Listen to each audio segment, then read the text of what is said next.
დაიბადეთ 1982 წლის 19 მაისს მარტვილში, სოფელ დიდჭყოლში და აი ცოტა რო თქვენ გააგრძელოთ. მე მოგწევით რა ხდებოდა. პედაგოგების ოჯახში, როგორც აგრძელებენ, ჩემს სახლში ყველა მასწავლებელი იყო და ყველა მასწავლებელია. დედა ჩემიც, მამა ჩემიც, ბებია ჩემიც, ბაბუა ჩემიც, მამიდა ჩემიც. აუ ზუსტ ახლა მგონია რომ ჩემ ოჯახზე საუბრობთ ზუსტად. მამიდაც კი მასწავლებელი მყავს სახლში. ხო, ამიტომ თავიდანვე რაღაცნაირად ეს სპეციფიკა ჩემს ბავშვობას დაძლებდა. იმიტომ რომ ნუ მასწავლებლების გარემოში როცა იზრდები, ეს ამას რაღაცა უპირატესობაც ჰქონდა, მაგრამ პრობლემაც იყო თავისთავად, იმიტომ რომ ყველა მასწავლებელს არა, მაგრამ ზოგ მასწავლებელს მაგალითად დედაჩემს ჯეროდა საბჭოთა ბავშვის აღზრდის მეთოდების.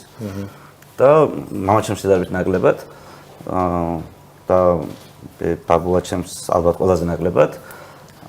მაგრამ მაინც ეს გავლენას ნებისმიერ შემთხვევაში ახდენს, რომ პედაგოგების თან საბჭოთა კავშირში ოჯახში ხელგაზრდილი და ხშირად ეს ჭუბითაც თავდებოდა ჩემი და დედაჩემის განსაკუთრებით, მაგრამ რაღაცნაირად სულ ვიცოდი, რომ რაღაც უნდა მეცადინა, იმიტომ რომ რომელიღაც მასწავლებელი რაღაცას.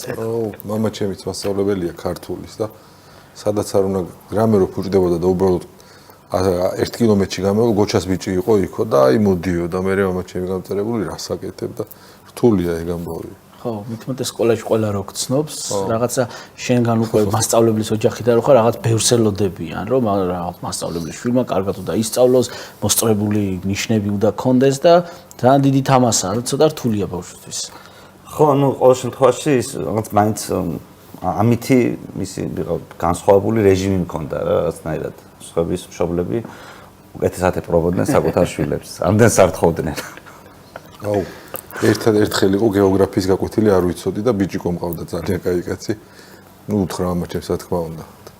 რატო არ ისწავლებ? მეთქი ამოხეული იყო და მაგიტო ძველი და დაფხრეტილი წიგნები იყო მაშინ და 82-იანი ვარ მეც.